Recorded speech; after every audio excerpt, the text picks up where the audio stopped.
The fluorescent lights flickered once, twice, then died completely, plunging the 30th floor of Meridian Industries into darkness.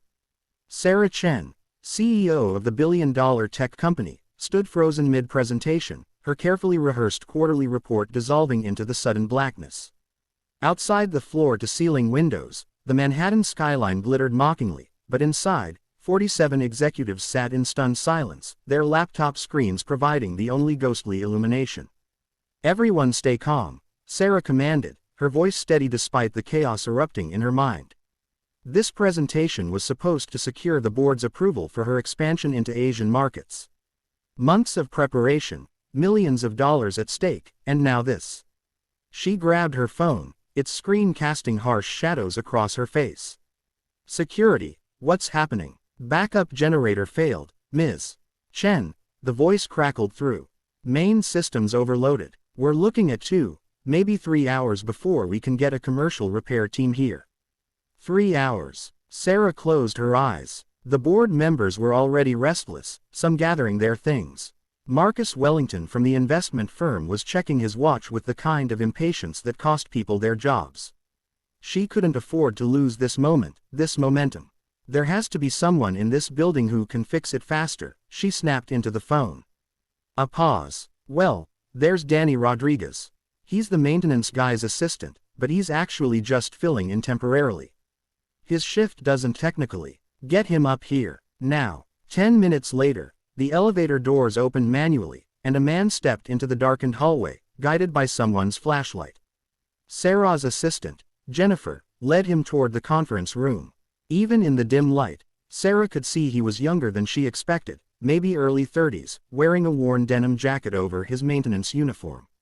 His work boots squeaked slightly on the polished marble floor, and he carried a battered toolbox that looked like it had seen better decades.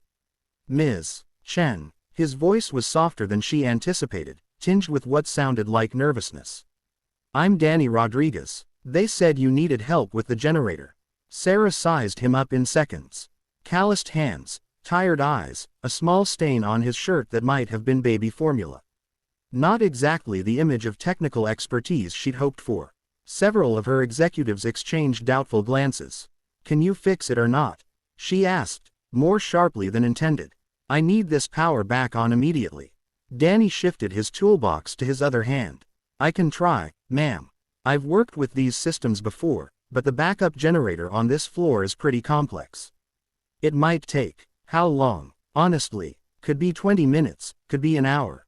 Depends on what's wrong." Marcus Wellington laughed, a short, dismissive bark. "You're trusting our multi-million-dollar presentation to this guy. Sarah, let's just reschedule." Something flashed across Danny's face. Not anger exactly, but something deeper. Hurt, maybe, or resignation. The look of someone used to being underestimated. He started to step back. "If you'd rather wait for the commercial team, I understand." "Wait." The word left Sarah's mouth before she'd fully thought it through.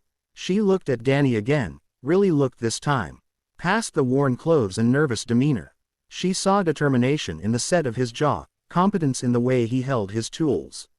And something else, a bone-deep exhaustion she recognized from her own mirror. An idea struck her, reckless and completely unlike her usual calculated approach. "Tell you what, Mr. Rodriguez," she said, and she could feel every eye in the room turn toward her. "You fix that generator in the next 30 minutes, get my presentation back on track, and I'll kiss you right here in front of my entire executive team." The room erupted. Jennifer gasped. Marcus started laughing again, this time with genuine amusement. Someone in the back muttered something about professional conduct. Danny's eyes went wide, his face flushing even in the darkness. "Ms. Chen, I don't think," Jennifer began. "I'm serious," Sarah interrupted, surprised by her own conviction. "Everyone here thinks this is impossible. Prove them wrong, Danny." 30 minutes. For a long moment, Danny just stared at her. Then something changed in his expression. His shoulders straightened. He set down his toolbox with a decisive thunk. 25, he said quietly. "I'll do it in 25. He turned and headed toward the utility room, his stride suddenly purposeful. Sarah found herself smiling for the first time that evening. She checked her watch and announced to the room, 25 minutes, people. Place your bets. The murmuring continued as executives clustered in small groups, some checking emails by phone light, others openly skeptical. Jennifer pulled Sarah aside. Are you serious about this? Do you know anything about this guy? Not a thing, Sarah admitted. But I know that look. That's the look of someone with something to prove. Time crawled. At minute 7, they heard clanging from the utility room. At minute 12, Danny emerged briefly, asking if anyone had a wire stripper. One of the junior engineers sheepishly produced a multi-tool from her purse. At minute 18, Sarah found herself pacing, her heels clicking rhythmically against the floor. Marcus was taking phone calls in the corner, clearly writing off the entire evening. At minute 23, the lights flickered. At minute 24, they blazed to life. The conference room exploded in surprised applause. The projector hummed back to life, Sarah's presentation appearing on the screen as if by magic. The air conditioning kicked on with a grateful whoosh. Danny emerged from the utility room, wiping his hands on a rag, grease smeared across his forearm. Generators back online, he said simply. I bypassed the faulty relay and rerouted through the secondary circuit. Should hold until you can get a proper replacement part. Sarah walked toward him, her heart pounding in a way that had nothing to do with the presentation.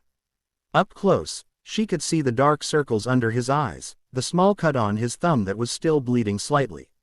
He'd pushed himself for this, really pushed. You did it, she said softly. Yes, ma'am, he managed a tired smile. Though you really don't have to. Sarah placed both hands on his shoulders and kissed him on the cheek, gentle but deliberate. The room fell silent. It wasn't the dramatic gesture they'd all expected, but somehow it felt more genuine. More human. Thank you, she whispered, stepping back. You just saved a very important deal. Danny's face had gone crimson. I should get back to. Wait, Sarah turned to Jennifer. Get his information. Full name, contact details. She looked back at Danny. We need to talk about a real position. What you just did, that wasn't luck, that was skill, Ms. Chen. I appreciate it, but I'm not really qualified for. Are you always this bad at accepting good fortune? Sarah asked, but she was smiling. How about this? After this presentation, you and I have a conversation. A real one. Deal. Danny hesitated, then nodded. As he headed toward the elevator, toolbox in hand, Sarah caught her reflection in the window. Her carefully applied lipstick was slightly smudged, her perfect hair had come loose from its clip, and she looked, for perhaps the first time in years, genuinely happy. Marcus approached, surprisingly quiet. That was either brilliant or completely insane. Maybe both, Sarah admitted. She straightened her blazer. Now, let's get this presentation done. The meeting went flawlessly. The board approved her expansion with enthusiasm. But as executives filed out hours later, offering congratulations and handshakes, Sarah found her mind wandering to the man with the tired eyes and skilled hands. Jennifer appeared at her elbow. So about Danny Rodriguez. Did you know he's a single father? Works 3 jobs to support his daughter. Maintenance here is his day job. Nights he does HVAC repair, weekends he drives for a rideshare service. He's been trying to save up for his electrical engineering degree. Sarah felt something tighten in her chest. 3 jobs. His ex-wife left when their daughter was born with health complications. He's been doing it alone for 4 years. Set up a meeting with him for tomorrow, Sarah said immediately. And Jennifer, look into our scholarship program. I want to know if we can help. The next morning, Danny arrived at Sarah's office looking nervous and freshly cleaned up. She'd expected awkwardness, but instead found herself genuinely interested in his story. He spoke about his daughter Emma, 7 years old, who loved dinosaurs and wanted to be a paleontologist. He talked about the juggling act of daycare and medical appointments, about the way time seemed to slip through his fingers no matter how hard he held on. Why did you take the maintenance job here? Sarah asked. Health insurance, Danny said simply. Emma needs consistent coverage. This was the only place that offered benefits for part-time temporary positions. Sarah made a decision that would have horrified her calculated, business-focused self from just 24 hours ago. How would you feel about joining our facilities engineering team? Full-time, full benefits, and tuition reimbursement for that degree you've been putting off. You'd start at 65,000, with room to grow. Danny stared at her. Ms. Chen, why would you do this? Because last night you didn't just fix a generator, Sarah said. You showed me something I'd forgotten. That sometimes the people we overlook are exactly the ones we need. That kindness and opportunity shouldn't be reserved for people with the right credentials or the perfect resume. His eyes welled up. I don't know what to say. Say yes, and then go home and tell Emma her dad's about to have weekends free. 4 months later, Sarah stood in the same conference room, but this time the lights stayed on. The quarterly report glowed on the screen behind her, showing record growth in the Asian markets. Danny Rodriguez, now a full-time facilities engineer, had just presented his innovative proposal for building-wide energy efficiency improvements. The board had loved it. As the meeting ended, Danny approached her. Ms. Chen, Sarah, I wanted to thank you again. You've thanked me enough, she said warmly. How's Emma? She's great. She actually drew you a picture. He pulled out a folded paper from his pocket. Sarah unfolded it carefully. A crayon drawing showed 2 stick figures holding hands under a bright sun. One wore what appeared to be a business suit, the other held a wrench. At the top, in careful child's handwriting, thank you for giving my daddy time to play. Sarah felt tears prick her eyes. She'd built an empire, closed billion-dollar deals, addressed thousands of people. But nothing had ever touched her quite like this. Frame this, she told Jennifer, her voice thick. Put it in my office. That evening, as she looked out at the Manhattan skyline from her office, Sarah thought about challenges and risks, about the moment she'd made an impulsive promise to a stranger with a toolbox. Sometimes the best decisions weren't the calculated ones. Sometimes they were the ones made in darkness, when you chose to see potential instead of credentials, humanity instead of hierarchy. Her phone buzzed. A text from Danny. Emma wants to know if you'd like to come to her school science fair next week.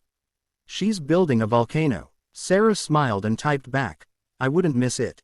Outside, the city lights blazed eternal, but inside, something warmer and more genuine had taken root. A reminder that beneath titles and corner offices, we're all just people trying to do right by each other, one act of kindness at a time.